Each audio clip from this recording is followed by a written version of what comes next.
Joy Guru, I am Amalendu Chatterjee. I am an ex-associate professor and a speaker. I do discuss religious or spiritual or related topics as far as my little knowledge goes. Do subscribe to this channel of mine, namely Anukul Kotha, and also share if you like my deliberation. Today I would like to discuss about a question, that is whether a picture or a photograph of Ishto or love lord or idol, whatever name you may give it, at all required for getting ourselves attached with the God, or you can say for pursuing God. This is the question. And at the outset, I must answer that in a very, you can say in one word, I should say, the answer is yes. It is very much required. Now, yes, there are some persons who would argue that, well, it may not be required, particularly in Gyan Yog, that is the pathway of knowledge. In this particular pathway, no such photograph is required. It is said like this. But I will say the sayings of Sri Thakur Anukul Chandra in this regard. He has stated that though the path of knowledge is mathematically possible, but practically it is almost impossible. It is not actually feasible so easily. You see, same statement was given by Lord Krishna in Bhagavad Gita also. In Bhagavad Gita, Lord Krishna has stated that there are four pathways. There are four pathways through which you can attach yourself with the God. Namely, the path of knowledge, or you can say Gyan Yoga, and then Karma Yoga, and then Dhyan Yoga, that is the pathway of meditation, and the pathway of devotion, that is Bhakti Yoga. And you see, Lord Krishna has stated very clearly that Bhakti Yoga is by far the most easiest way. And not only that, when Arjuna asked Lord Krishna that who is the best of yogis among all the pathways, that is Gyan Yoga, Bhakti Yoga, Karma Yoga and Dhyan Yoga, Lord Krishna has stated, has stated very clearly in the second sloka of the 12th chapter of Bhagavad Gita, where he stated like, he has stated, Sri Bhagavan Uvacha Maya Vesha Manoje Mam Nitto Yukta Upashate Shraddhaya Parayope Taste Me Yukto Tamamata. Now the translation is like this, that is, those who meditate on me by fixing their minds on me with steadfast devotion and being endowed with supreme faith, they are considered to be the most perfect yogis according to me. Just see the statement of, and this is the statement of all the Purushottams, you can say, all the supreme beings. Yeah, actually it should be like that, because they say the same language, they say the same truth, maybe in different ways, but they say the same truth. And Sri Thakur Anukul Chandra has stated the same thing. That's the reason why he has said his way of, I should say, he has given the pathway of Bhakti Yoga, that is the devotional pathway. That's the reason why he has given a holy name to us, and he has instructed us that go on repeating this holy name and go on watching the picture of the love lord. In this case, of course, the picture or the, you can say, the photograph of the love lord is definitely of Sri Thakur Anukul Chandra. In our case, I am telling. Well, there are persons who have their own love lords. I have no quarrel with them. So therefore, Lord Krishna is saying so. And it is said that Gyan Yoga, or you can say the pathway of knowledge, is very much, you can say, it has tremendous acceptance, particularly to the persons who are termed as rationalist, because they want to know God by reasons, through reasons. They do not believe they do not have such faith that yes, there is God, and I will have to say I will know God through devotion. No, I will know God through reasoning. For them, the pathway of knowledge is by far the most, I can say the most, they prefer this pathway definitely. But then when Lord Krishna, Lord Krishna stated, again in the 12th chapter, in the 5th sloka, he has stated that the pathway of knowledge is very difficult. You see, the most difficult one. And you see, he has stated like this, that is, Klesho odhiko taraste sam abhyakta shakto chetosam abhyakta hi gotir dukkham dehavat bhiro bappate. Now the translation is, that is, you see, for them who have their minds attached to the unmanifest, the struggle is greater, for the goal, which is the unmanifest, is attained with difficulty by the embodied ones. You see, this is a very simple reason, I should say, that Lord Krishna has given to us. That is, since we are embodied people, we have forms and we have names. That's why we cannot think something which is formless and nameless. This is beyond our cognition, I should say. This is beyond our capacity. It's quite natural. You see, whatever thing, whatever object that we want to think, that should have a name and that should have a form. For example, at this point of moment, for example, I think of a cup of tea. Then see, this tea has a name and has a form. It is a kind of straw colored liquid. So therefore, unless you cannot think, I cannot think something which is formless and which is nameless. This is beyond my capacity. So therefore, it is definitely difficult to think about unmanifest. So that's the reason why Bhakti Yoga is by far the easiest one. In Bhakti Yoga, it is stated that God has a form, has a name and has a form. That is, God is not transcendental. God can be manifested immanently. And the immanent form of God, as we all know, yes, it is a fact that the Atman, or you can say Brahman, that is definitely formless and nameless, and that is transcendental. It is true, but at the same time, for our convenience, I should say that God takes a name and a form, and He comes, within us to remember. You can say to help us to recall about God, and then that particular God who has a name and who has a form is called Purushottam or Avatar Purush or incarnation of God, whatever name you may give it. And the first Purushottam that is Lord Ramachandra. Lord Ramachandra has come as first Purushottam within us, and then Lord Krishna, and then there is a series like this. And so therefore, when Purushottam comes, that is our, you can say, rarest fortune, rarest luck, that we can get ourselves attached with the God most easily. A kind of spiritual liberalization, I should say. A spiritual liberalization comes when Supreme Person, Supreme Being, or in other words, the name is given as Purushottam or incarnation of God, when He comes.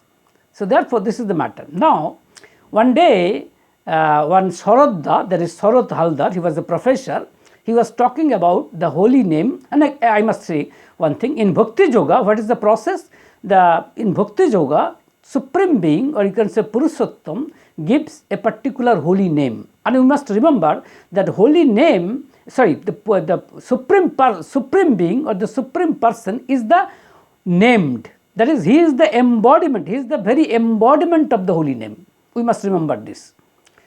So therefore, Supreme Person, He gives a particular holy name, and then the devotees, they would chant, they would repeat the holy name. And not only that they must watch the picture of the Love Lord or the Supreme Person within the mirror of their minds.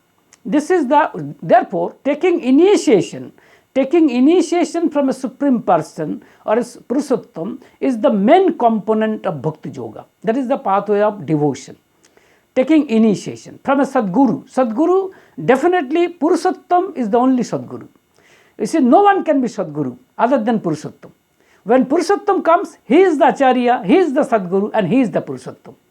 All in, you can say 1 in 3. You can say, yes, I say 3 in 1, I should say. 3 in 1, you see. So therefore, this is the matter. There was once upon a time, actually in our times, you see, particularly the electronic goods, they came like this, that is 3 in 1, 2 in 1, like that and this.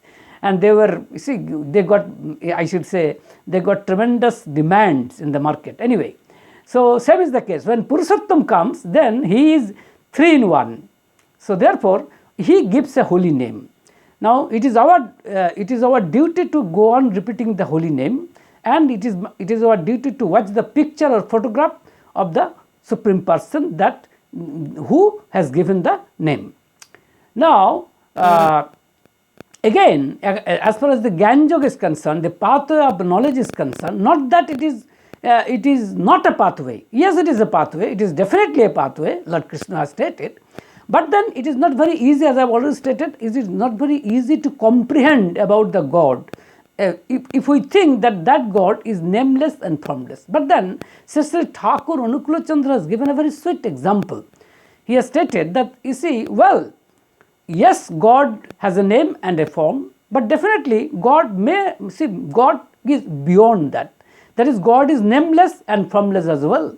And he has stated like this, that, you see, there is a term which is called holding and nursing urgeness. In Bengali, it is called Dharon Paloni Sangbeg. Dharon Paloni Sangbeg. That is holding and nursing urgeness. And Sister Thakur Anukul Chandra stated that yes, we cannot see it. We cannot see this eagerness. We cannot see this emotion. We cannot see this urgeness. But it is a reality. Its presence is a fact.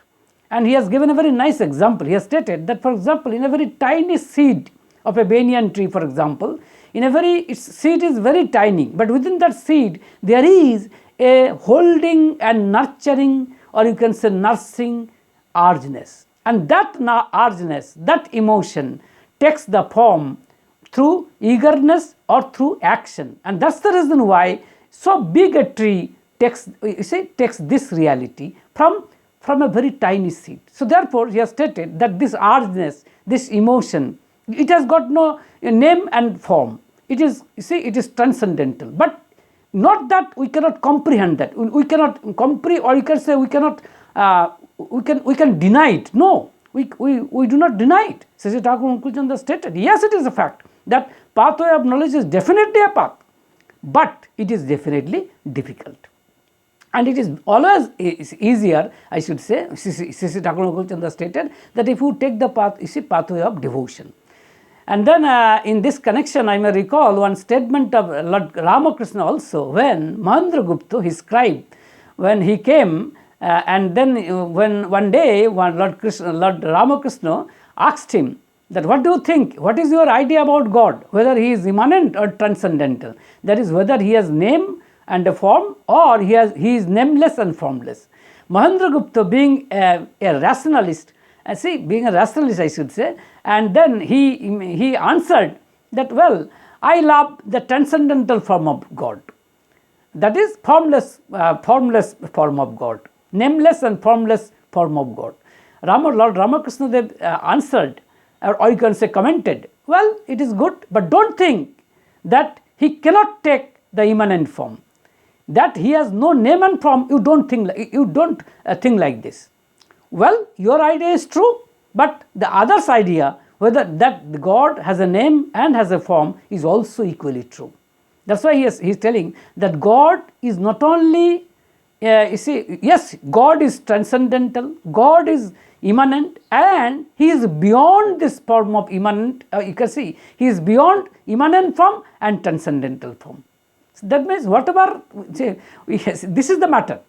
So Lord Ramakrishna has also stated the same thing, that's Lord Sister Thakur Anukul Chandra has stated the same thing. Not that the pathway of devotion is absent, not that pathway of devotion, pathway of knowledge is a fictitious pathway. No, he has stated that, and he has given a very nice example, as I have already stated. That is, for example, in a tiny seed, there is a holding and nurturing urgeness, nurturing or emotion, and we cannot see it, but it is present. Its existence is a reality. And it is because of the existence of this emotion, of this urgeness, this tiny seed takes the form of a big tree.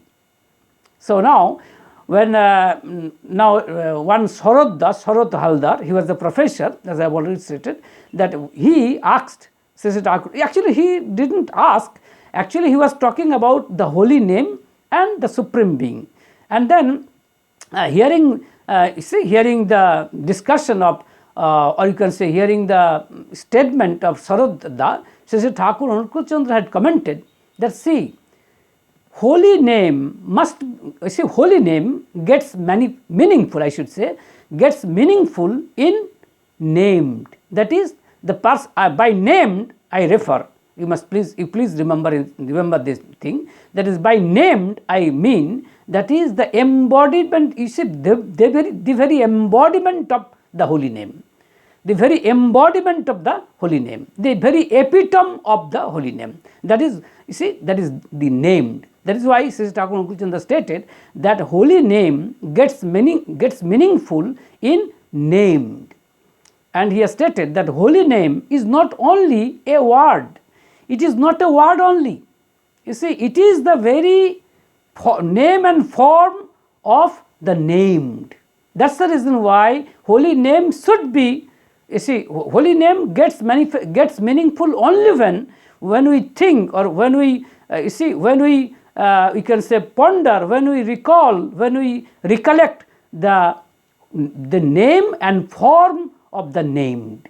So therefore, unless I think, when I chant, for example, when I chant or when I repeat the holy name, then I must think, then I must see, then I must watch the picture, the photograph of my love Lord, that is the named, that is who is the very embodiment of the holy name. Unless this, the holy name will be, you see, the chanting of holy name will be absolutely futile. This is the statement, you see, or you can say this is the, you can say, significance, as I have understood from the statement of Sri Thakur Anukul Chandra. And he has also stated that when you will chant, when you will repeat the holy name, you must go on thinking the attributes of your love Lord, that is of the named, and only then it would be meaningful. And then you see, when one Harinandan Prasad was also there, he wanted to know the word, he wanted to know what Sri Thakur Anukul Chandra did want to say about meaningfulness. Then Sri Thakur Anukul Chandra stated that is, you see, that is the holy name must be meaningful in the named, because we must go on watching the picture. In other words, he has stated that the holy name must be connotative with Sadguru, Acharya and Purushottam. Remember, when Purushottam comes, as I have already stated, that when Purushottam comes, he is the Sadguru, he is the Acharya, no one is. And this is the rule. You see, so therefore, then the holy name must be connotative, according to Sri Thakur Anukul Chandra, with the, or you can say, it must be connotative with the Sadguru, Purushottam and Acharya. And when Saradda commented that when I chant the holy name, when I repeat the holy name, then the attributes of my love Lord, you see, comes.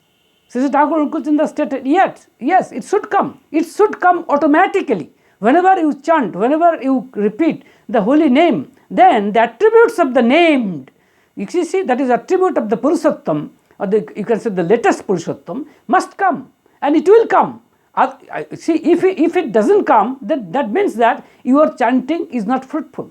And he has stated that it should come, otherwise your chanting, would be absolutely, futile, that is fruitless.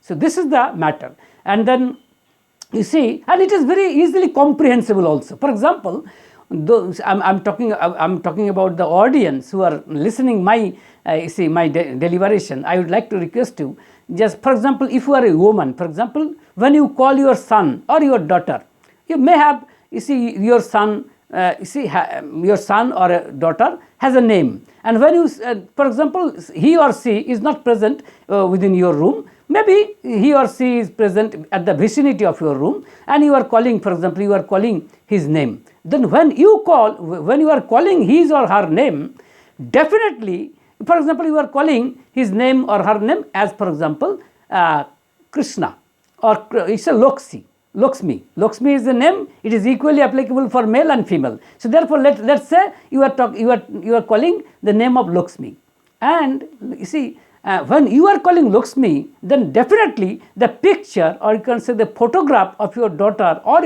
of your son definitely comes within your brain. It is but natural, because there may be lakhs and lakhs of persons who have whose names may be, let's say, Lakshmi. But then you are not meaning those Lakshmis, you are meaning your son or your daughter. So therefore, whenever you are calling the name of Lakshmi, that means the picture or photograph of your son or your daughter automatically comes within your body. Is it not a fact? We can understand this. That's the reason why Sri Thakur Anukul Chandra has stated to Sarodda, just see, your name is Sarodda, is Sarod. Maybe lakhs of persons may have this name, but then it is not because of this that your name is Sarod. Your name is what you are essentially is. Again, I would like to repeat this sentence of Sri Thakur Anukul Chandra. He has stated that your name is what you are existentially is.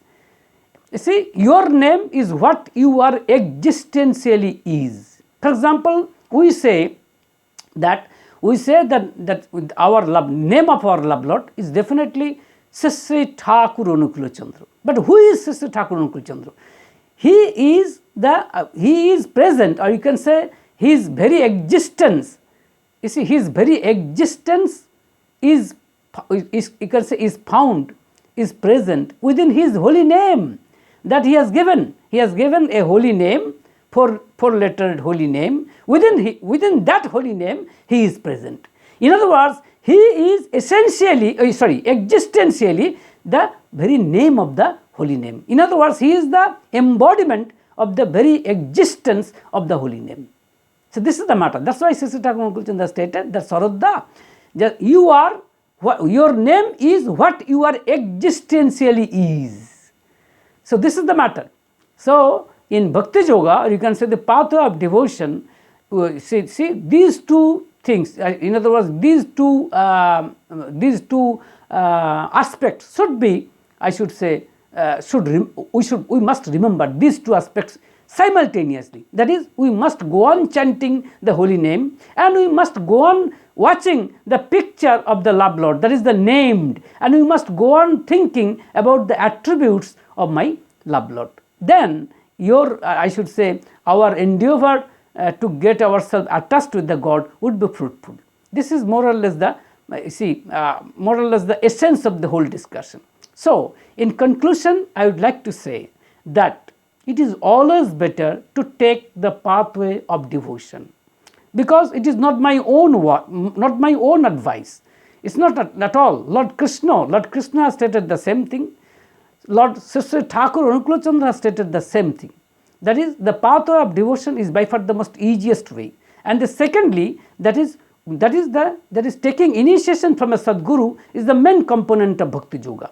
And chanting of the holy name is definitely required, but at the same time, watching the picture of the love Lord and thinking about the attributes of the love Lord, these are also very much required. So therefore, if the three aspects are going on simultaneously, then it is, I should say, this is the most easiest pathway. What are the three? What are the three aspects? Number one is chanting the holy name. Number two, that is the watching of the picture of the love Lord, and number three is the thinking about the attributes of the love Lord. So, live in love. Joy Guru.